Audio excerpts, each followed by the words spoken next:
اب یہ چوتھا حصہ میری گفتگو کا ہے کہ اس وکٹم مائنڈ سیٹ سے یا احساس مظلومیت سے نکلنے یا نکالنے کی کیا صورت ہو سکتی ہے۔ دیکھیں، اس میں سمجھنے کی بات یہ ہے کہ ہم کسی بھی انسان کو اس مائنڈ سیٹ سے زبردستی نہیں نکال سکتے، اور صرف ہم اس کی مدد کر سکتے ہیں، ٹھیک ہے، اگر کسی اور کی نکالنے کی بات ہو رہی ہے۔ اور وہ بھی کس طرح کر سکتے ہیں، میں وہ بیان کر دیتا ہوں کہ اس میں بھی دو آپشنز ہیں۔ مطلب اگر وہ خود اس مسئلے سے نکلنا چاہتا ہے، اسے اندازہ ہے کہ وہ کسی پرابلم میں ہے اور وہ اسے اس لیول پہ ریئلائزیشن ہو گئی ہے کہ ہاں اس کو اپنے پرابلم کو دوسری طرح دیکھنا چاہیے اور وہ اس سے نکلنا چاہتا ہے، اور وہ اس بات پہ راضی ہے کہ آپ اس کی رہنمائی کریں، ٹھیک ہے، تو یہ ایک سچویشن ہے، یہ ایک کہہ لیں کانٹیکسٹ ہے، اس میں آپ اس کی رہنمائی کر سکتے ہیں، جس کو ہم ایکچولی مینٹرنگ کہتے ہیں، وہ ابھی میں آگے بتاتا ہوں۔ دوسرا آپشن یہ ہے کہ بھائی وہ خود تو اس مسئلے کو نہیں محسوس کرتا، یا وہ اپنی اصلاح کے حوالے سے اس بات پہ راضی نہیں ہے کہ وہ مطلب اسے اس بات کی ریئلائزیشن ہی نہیں ہے کہ وہ کسی مسئلے میں ہے، اور اس بات کی وہ ظاہر سی بات ہے کہ جب وہ ریئلائزیشن ہی نہیں ہے تو وہ اس حوالے سے کچھ چاہتا بھی نہیں ہے کہ آپ سے کچھ کہے، یا آپ سے کوئی مدد بھی نہیں مانگ رہا ہے۔ لیکن بہرحال آپ کا اس سے اتنا گہرا تعلق ہے، اور وہ آپ کا اس سے بہت اچھا تعلق ہے، اور وہ آپ کو کچھ سمجھتا ہے، اور چونکہ وہ آپ کو کچھ سمجھتا ہے لہٰذا آپ اپنی اس کیپیسٹی میں آپ کا ایک رول اس طرح ڈیولپ ہو رہا ہے کہ آپ کا اس سے گہرا تعلق ہے اور وہ آپ کو کچھ سمجھتا ہے، ٹھیک ہے، حالانکہ وہ ابھی اپنے پرابلم کو نہیں ریئلائز کیا، اس نے آپ سے مدد نہیں مانگ رہا، اور وہ ابھی اس اسٹیٹ میں ہے، لیکن چونکہ آپ کو کچھ سمجھتا ہے لہٰذا اب آپ کچھ اس کی انڈائریکٹلی کچھ نہ کچھ آپ اس سے کویسچنز اور کچھ ایسی کانورسیشنز کر سکتے ہیں، کچھ نہ کچھ ایسی مطلب اس کی کچھ نہ کچھ رہنمائی کر سکتے ہیں۔ تو اس کو میں کہوں گا کہ پہلی سچویشن وہ ہے جس میں آپ ڈائریکٹ مینٹرنگ کریں گے، دوسری سچویشن وہ ہے انڈائریکٹ مینٹرنگ کریں گے یا گائیڈنس دیں گے۔ تو یہ جو مینٹرنگ ہے، اچھا اگر آپ کو خود یہ مسئلہ ہے تو آپ اپنے ساتھ بھی یہ کام کریں گے، مطلب آپ اپنے اوپر کیسے کام کریں گے، تو اپنے آپ کو کیسے نکالیں گے۔ تو اب میں وہ جو مینٹورشپ، یعنی اس پرٹیکولر پرابلم کے لیے جو مینٹورشپ چاہیے نا، احساس مظلومیت سے نکالنے کے لیے جو مینٹورشپ چاہیے، اس کو میں سمجھتا ہوں کہ اس کے لیے 7 تصورات ہیں، 7 کانسیپٹس ہیں جو آپس میں بہت زیادہ کنیکٹڈ ہیں۔ یہ سارے کانسیپٹس ایک دوسرے سے جڑے ہوئے بھی ہیں۔ ان 7 کانسیپٹس کے اوپر کلیئرٹی اور کنوکشن ضروری ہے، اور پھر ہم ایکچولی جو وہ بندہ اگر کسی اور کو نکالنا ہے اور وہ چاہتا ہے آپ سے مدد مانگ رہا ہے کہ بھائی میری ہیلپ کرو، مجھے بتاؤ میں کیا کروں، تو پھر آپ انہیں ان 7 کانسیپٹس پہ آپ کی کلیئرٹی اور کنوکشن ہے، آپ ان کے اندر اسے انگیج کریں گے، لیکن اس میں ہری نہیں کریں گے، اس میں رش نہیں کریں گے۔ اسی طرح اگر وہ آپ سے مدد نہیں مانگ رہا لیکن ویسے ہی آپ سے بس آپ کا تعلق ہے، تو آپ ویسے بھی ایک آپ کے مائنڈ میں ہے، آپ کے پاس کلیئرٹی ہے، آپ انڈائریکٹلی کہیں اس ڈائریکشن میں، لیکن گریجولی سلولی رفتہ رفتہ آپ کو سمت پتا ہے کہ اس ڈائریکشن میں جانا ہے، اور یہ 7 کانسیپٹس ہیں جن کو ریکٹیفائی کرنا ہے، جن کی انڈرسٹینڈنگ یعنی فہم میں، شعور کی سطح پر ان میں جو بگاڑ پیدا ہوا ہے پہلے وہ صحیح کیا جائے۔ وکٹم مائنڈ سیٹ جو ہے نا، وہ مائنڈ کے اندر بھی مطلب بہت سارے مسائل ہیں نا، تو وہ صحیح ہو، اور وہ اس کے اندر ہم ابھی دیکھتے ہیں وہ 7 کانسیپٹس کون سے ہیں۔ اپنے ساتھ ہے تو بھی انہی 7 کانسیپٹس کے اوپر آپ ان کو ریوزٹ کریں گے، ٹھیک ہے۔ سب سے پہلی بات، جو پہلا کانسیپٹ ہے، اب میں 7 کانسیپٹس دوں گا جو مینٹورشپ چاہے اپنے لیے چاہے دوسرے کے لیے جس پہ کام کیا جائے۔ ایکچولی تو آپ اپنے اوپر رکھیں، ابھی تو آپ یہ سمجھیں گے جیسے آپ نے اپنی ان کو سامنے رکھتے ہوئے اپنا جائزہ لینا ہے، اپنی اصلاح کرنی۔ سب سے پہلی بات یہ ہے کہ آپ کو یہ سمجھنا ہوگا کہ اللہ یہ چاہتا ہے کہ آپ اپنا خیال رکھیں، اور اللہ تعالیٰ یہ چاہتا ہے کہ آپ ایسے بنیں کہ آپ کے ساتھ زیادتی کرنا یا آپ کا حق چھیننا کسی کے لیے بھی آسان بات نہ ہو۔ اللہ یہ چاہتا ہے آپ اپنا خیال بھی رکھیں، اپنے آپ کو پروٹیکٹ بھی کریں، اپنے آپ کو ڈیفینڈ بھی کریں۔ اپنا آپ کے ساتھ زیادتی کرنا یا آپ کو دھوکہ دینا یا آپ سے حق چھیننا کسی کے لیے بھی آسان نہ ہو، یہ مطلب یہ آپ سے چاہا گیا ہے، ٹھیک ہے۔ لیکن اس کے ساتھ ساتھ، اب میں لیکن کے بعد کچھ اور چیز کہہ رہا ہوں، اگر پھر بھی آپ کے ساتھ کوئی زیادتی یا حق تلفی ہو جائے اور آپ اس سے اپنا حق واپس نہ لے سکیں، ٹھیک ہے، تو اسے چھوڑ دینا آپ کے لیے آسان ہونا چاہیے. یعنی ٹھیک ہے، اب کسی نے، بہت سے لوگ نا، بہت سے لوگوں کا کسی نے مال نہیں دیا تو انہوں نے صرف مال لیا تھا، ذہنی سکون انہوں نے خود دیا ہے. انہوں نے ذہنی سکون نہیں چھینا تھا، صرف مال چھینا تھا. انہوں نے ذہنی سکون بھی دے دیا، ایمان بھی دے دیا، اور اطمینان بھی دے دیا، رات کی نیند بھی دے دی، اور اپنی نیکیاں بھی دے دی. اتنی غیبت اس کی ہے کہ اپنی نیکیاں بھی اب چلی گئیں، کیونکہ وہ یعنی زیادہ ہی کر دی، غیبت ہر جگہ ہی کر دی. تو یہ جو پہلا کانسیپٹ ہے نا، کہ پہلی سچویشن یہ کہ میرے ساتھ زیادتی نہ ہو، اور زیادتی ہو رہی ہے تو اسے روک سکوں. اور لیکن وہ چیزیں جو مطلب میری لائف میں مطلب یعنی اگر میرا حق مار لیا گیا ہے تو اب میں آگے بڑھ سکوں، اب میں اسے بھول سکوں، میں اسے اللہ پہ چھوڑ سکوں، اور پھر اللہ میرے ساتھ کوئی بہتری کرے گا تو یہ میرے لیے مطلب آسان ہو جائے. اب یہ وہ ایک کانسیپٹ ہے جو بالکل یعنی پرابلم یہ ہے اس وقت لوگوں کا. یہ جو پہلا کانسیپٹ ہے کہ پہلے مرحلے پہ لوگ اپنے ساتھ یعنی دھوکہ کھانا بھی ان کے لیے آسان ہے، زیادتی ہونا بھی ان کے لیے آسان ہے، اور اگر کوئی زیادتی کر رہا ہے تو اس کو سمجھا بھی نہیں سکتے پیار محبت کے ساتھ. اس کے ساتھ زیادتی کیے بغیر اس کو زیادتی سے روک کے دکھائیے تو اس کو ایسے زیادتی سے روکتے ہیں کہ اس کے ساتھ بھی زیادتی پہلے کہتے ہیں بھائی میں بھی اس کے جواب میں زیادتی شروع کر دوں گا تو وہ بھی رک جائے گا. پھر مطلب یہ کوئی ملکوں کی جنگ تھوڑی ہو رہی ہے بھائی، یہ کیا کر رہا ہے؟ تو اس کے ساتھ زیادتی کیے بغیر اس کو زیادتی سے روکنا ہے نا. یہ ہماری مطلب ہم اپنی زیادتی سے روکنے کے عمل کو بھی صحیح کرنے پر ہم اس کی ذمہ دار ہیں، اور ہم اس کے لیے بھی جواب دیں. دوسرا جو کانسیپٹ ہے وہ یہ ہے کہ اللہ ہر بندے پر مستقل مہربان ہے، اور اس وقت بھی جب آپ کسی مشکل سے دو چار ہوتے ہیں یا کسی زیادتی کا شکار ہوتے ہیں. اور یہ بہت نازک بات ہے. ایک بندہ سوچ سکتا ہے کہ سر میرے ساتھ آپ کو کیا پتا کہ کیا ہوا ہے، میرے ساتھ کوئی بہت غلط عمل ہوا ہے، کوئی بہت ایبیوز ہوا ہے میرا، یا مجھے کوئی بہت زیادہ مجھے نشانہ بنایا گیا ہو یا میرے ساتھ. تو میں آپ سے یہ عرض کر رہا ہوں کہ پہلی بات تو یہ سمجھیے کہ اللہ ہر حالت میں آپ کے ساتھ رحمان اور رحیم کے تعارف کے ساتھ، رحمان اور رحیم کی صفت کے ساتھ اللہ تعالیٰ موجود ہے، آپ کو دیکھ رہا ہے. اور اس پورے معاملے کو کہ جو ہمارے ساتھ زیادتی ہوتی ہے یا ہمارے ساتھ جو بھی معاملہ ہوتا ہے اس کو ذرا تفصیل سے دیکھنا ہے، وہ میرا اگلے پوائنٹ میں آتا ہے. لیکن اس میں بیسیکلی ہمیں یہ دیکھنا ہے کہ مطلب کیا خدا نے ان حالات میں ہمارے لیے کوئی خیر نہیں رکھی ہوگی؟ کیا رب کریم نے اس سچویشن میں ہمارے لیے کوئی خیر نہیں رکھی ہوگی؟ اور کیا خدا ہم پر رحمان و رحیم کی حیثیت سے، رب کریم اللہ تعالیٰ ہمارے ساتھ رحمان و رحیم کے ساتھ نہیں ہے؟ مطلب وہ ہے، اس کی شان رحمانیت اور رحیمیت اس میں تعطل نہیں آتا، وہ مسلسل ہے. ٹھیک ہے. اور اگر اس سچویشن میں خیر نہیں ہے نا تو اس کے اگینسٹ کوئی خیر ضرور دی ہوگی. ٹھیک ہے. تو یہ دوسرا کانسیپٹ ہے. تیسرا کانسیپٹ یہ ہے کہ جو بھی آپ کی لائف میں پرابلم آتا ہے یا مشکل آتی ہے اس کو ہمیں، جیسے میں نے شروع میں بھی کہا تھا کہ رائٹ پرسپیکٹو کیا ہو اس کو دیکھنے کا، تو اس کو دیکھنے کا جو پرسپیکٹو ہے وہ کریکٹ کرنے کی ضرورت ہے. وہ میں یہ جو تیسرا کانسیپٹ ہے اس کی تھوڑی تفصیل ہے وہ میں بتاتا ہوں. دیکھیے کوئی بھی پرابلم یا کوئی بھی تکلیف یا کوئی بھی مسئلہ، کوئی بھی مشکل آپ کی لائف میں آئی ہے، اس کے 3 کانٹیکسٹس ہیں. پہلا کانٹیکسٹ یہ ہے کہ آپ نے کوئی غلط کام کیا تھا اور یہ اس کا رزلٹ ہے. اور یہ جو آپ نے غلط کام کیا تھا اس کے رزلٹ 2 طرح سے آتے ہیں.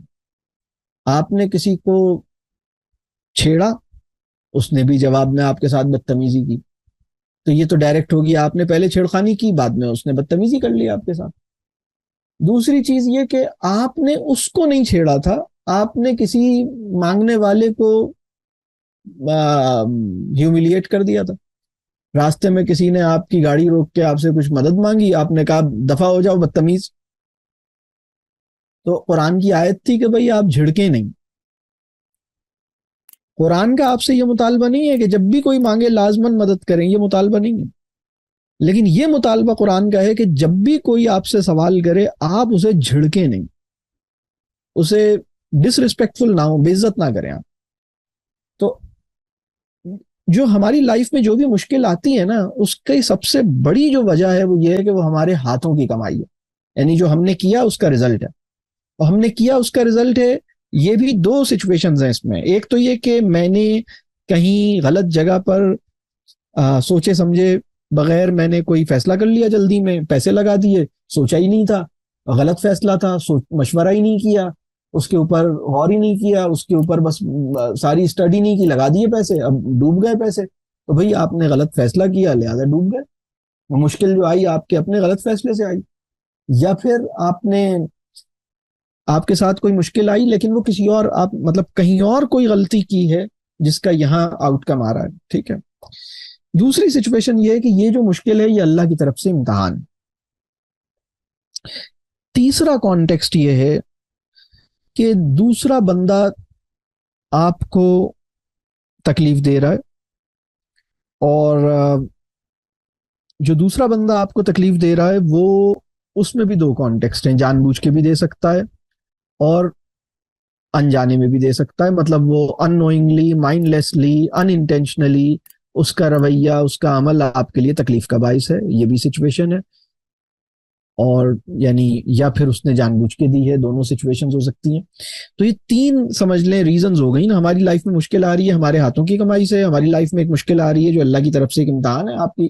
اب پیغمبروں کی لائف میں مشکلات آئیں، حضرت یوسف علیہ السلام کی لائف میں جو مشکل آئی وہ ان کے ہاتھوں کی کمائی نہیں تھی.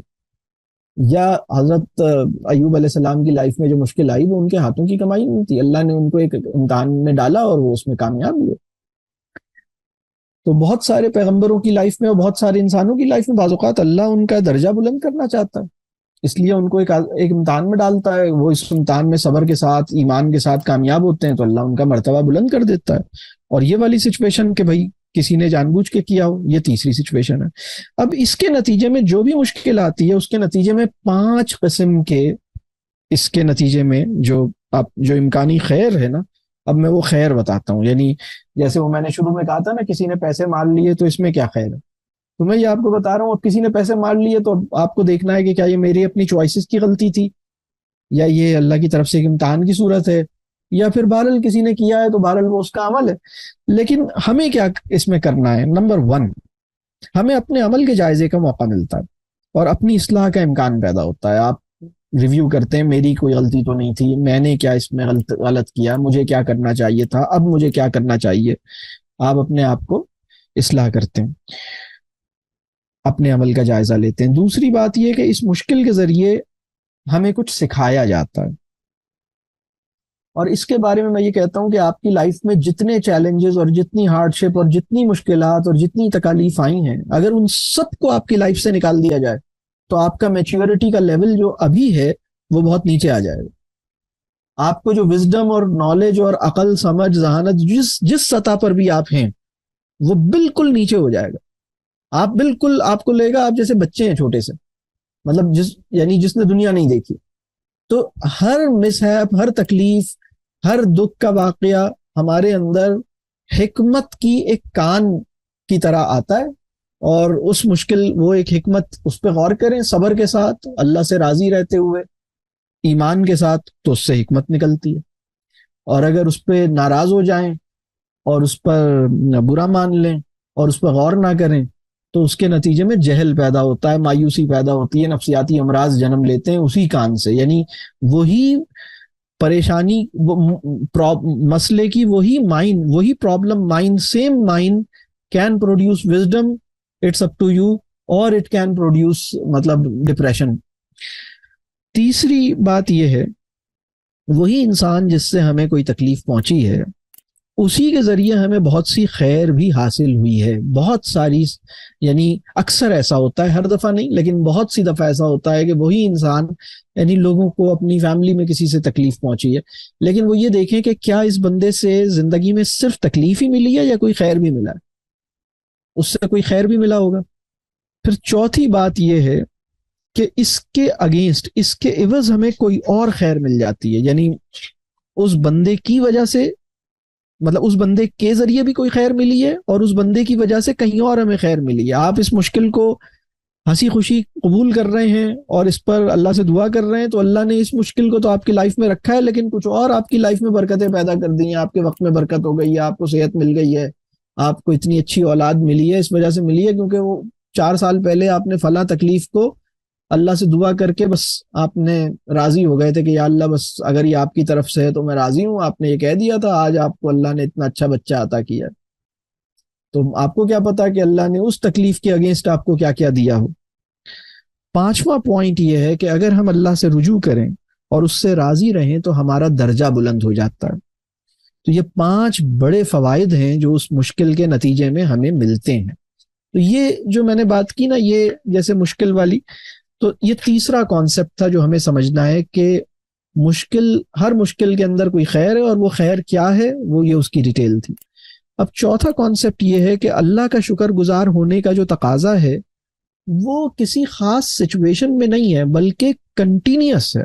اچھا، اب اس میں اگر یہ کنٹینیوس ہے تو اب اس میں ایک سوال پیدا ہوتا ہے کہ کیا اللہ کا ہم سے یہ تقاضا کہ ہم ہر حال میں اس کے شکر گزار رہیں، کیا یہ جسٹیفائیڈ ہے یا جسٹیفائیڈ نہیں ہے؟ ہر حال میں اس کے شکر گزار رہیں، کیا یہ جسٹیفائیڈ تقاضا ہے یا جسٹیفائیڈ نہیں ہے؟ تو یہ سمجھنا پڑے گا، یہ بلا جواز تقاضا نہیں ہے بلکہ یہ بالکل صحیح تقاضا ہے۔ مطلب یہ بالکل یعنی کیا اللہ اگر ہم سے یہ چاہ رہا ہے کہ ہم ہر حال میں اس کا شکر ادا کریں اور ہر حال میں شکر گزار رہیں، تو کیا اللہ ہم سے is he expecting too much from us? تو this is not too much from ہم، this is not expecting too much, this is بالکل ٹھیک ہے یہ۔ اور اس کو ہمیں سمجھنا ہوگا کہ شکر اور شکایت ایک ساتھ نہیں رہ سکتے۔ ہم ہر حال میں اس کا شکر ادا کریں تو اس میں ہمیں شکایت جو ہے نا وہ ہمیں بہت ویجیلنٹ رہنا ہوگا شکایت کے اوپر۔ ہماری شکایت جو ہے وہ، میں یہ نہیں کہتا کہ کبھی پیدا نہیں ہو سکتی ہے، لیکن ہم مزاجن ہم شکایت گزار نہ بنے۔ ہم شکایت ہمارا ایک اسٹیٹمنٹ ہو سکتا ہے، لیکن یہ کہ ہماری زبان پہ یہ اسٹیٹمنٹ مشکل، ہماری جو سائیکی ہے وہ شکایت والی سائیکی نہ ہو، وہ شکر والی سائیکی ہے۔ تو اب جیسے میں نے یہ والا بھی پوائنٹ ہے نا کہ ایسا کوئی انسان کیا ایسا کوئی انسان ہو سکتا ہے جس پر اللہ کے احسانات نہ ہوئے ہوں؟ تو ایسا کوئی بھی انسان نہیں ہے۔ اور جب ایسا کوئی انسان نہیں، اور اللہ کے سارے انسانات کیا ہم شمار کر سکتے ہیں؟ نہیں کر سکتے۔ کیا سارے احسانات کا شکر ہو سکتا ہے؟ نہیں ہو سکتا۔ تو اس کا یہ ہے کہ شکر گزار ہونا جو ہے وہ اس کی بڑی ضرورت ہے، اس کو سمجھنا چاہیے۔ پھر 5واں پوائنٹ یہ ہے کہ اللہ نے انسان کو اس زندگی میں جس اختیار سے نوازا ہے اس کے ہم آخری سانس تک مالک رہتے ہیں۔ یہ اختیار کم تو ہو جاتا ہے لیکن فنا نہیں ہوتا۔ یعنی ہمارے اختیار کا جو ننھا سا بلبلہ ہے وہ ظلم کے، جبر کے، محکومی کے بدترین حالت میں بھی ہماری آخری سانس تک وہ زندہ رہتا ہے ہمارے اختیار کا۔ اور اس کی بہت بڑی اگزامپل بہت سارے لوگ ہیں، صحابہ میں بھی آپ کو اگزامپلز ملیں گی، صحابیات میں بھی ملیں گی، پیغمبروں میں بھی ملیں گی، آج کے دور میں بھی جو بڑے لوگ ہیں ان میں ملیں گی، حتیٰ کہ نان مسلمز میں بھی ملیں گی، جو کسی بہت ہی ایسی سچویشن میں، جو بہت ہی مشکل سچویشن تھی، لیکن انہوں نے اس کو وہ پازیٹیو رہے۔ پازیٹیو سے مراد یہ ہے کہ وہ نا امید نہیں ہوئے۔ اور جیسے آپ پیغمبروں کی تو بہت بڑی آپ کو اتنے واقعات ہیں کہ آپ جانتے ہیں، صحابہ کے کتنے واقعات ہیں، آپ جانتے ہیں کہ وہ ناشکری نہیں ہوئی، انہوں نے شکوہ نہیں کیا، بلکہ وہ مشکل سے مشکل حالت میں اس پہ راضی رہے۔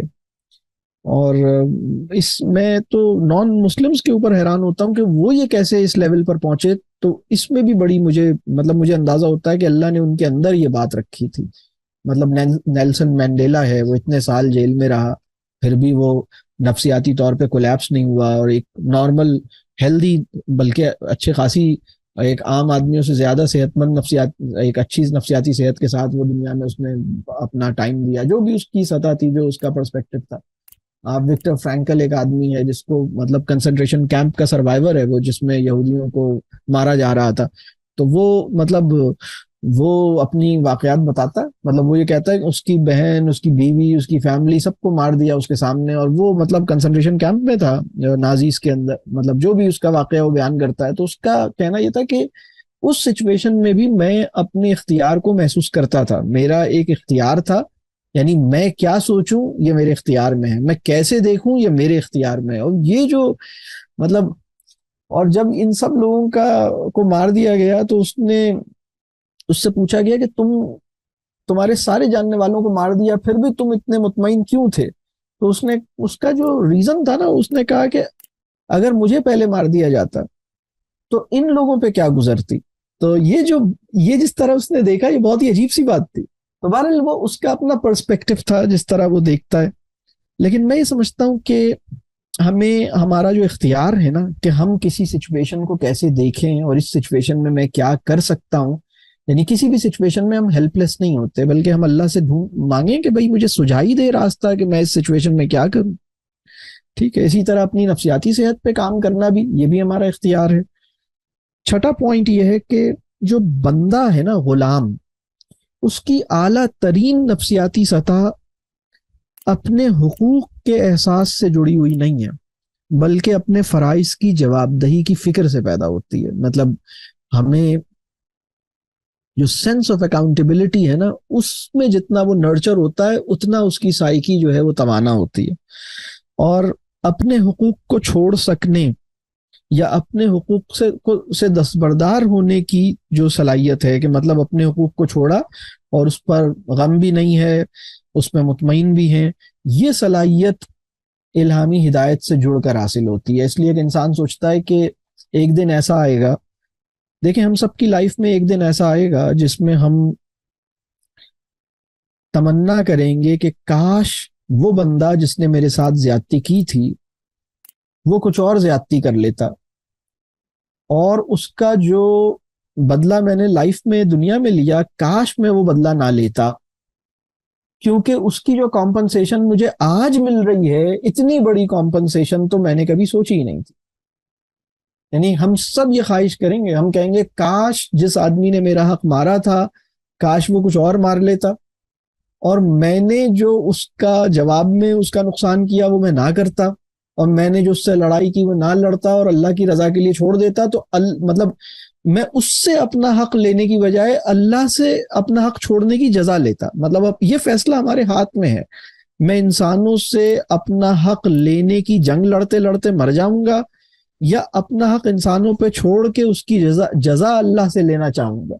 مطلب اپنا حق چھوڑنے کی جزا اللہ سے لوں گا یا انسانوں سے اپنا حق لڑنے کی جدوجہد کرتے ہوئے دنیا سے جاؤں گا. یہ ہمیں دیکھنا ہے. اور اس میں بھی ایک اہم بات میں اور بتاؤں آپ کو، اللہ پہلے آپ سے پوچھے گا کہ تمہیں آسانی سے کسی نے بیوقوف کیوں بنایا اور تمہارا حق کسی نے کیسے چھینا، تمہیں اپنے آپ کو پروٹیکٹ کرنا تھا، ڈیفینڈ کرنا تھا. تو پہلے یہ ہماری ذمہ داری ہے. لیکن اس کے بعد دوسری ذمہ داری یہ کہ اگر چھن گیا اور تم نہیں کر رہے تو اب پریشان نہیں ہو، اب چھوڑ دو اللہ پر، اپنا حق اس سے لینے کی جنگ مت لڑو، اپنا حق چھوڑ کے اللہ سے اس کی جزا وصول کرو، تھوڑا صبر کرو. یہ جو بات ہے نا صبر کا، مجھے مطلب ایک عجیب مطلب یہ ہے، جنت کا انتظار اطمینان کے ساتھ.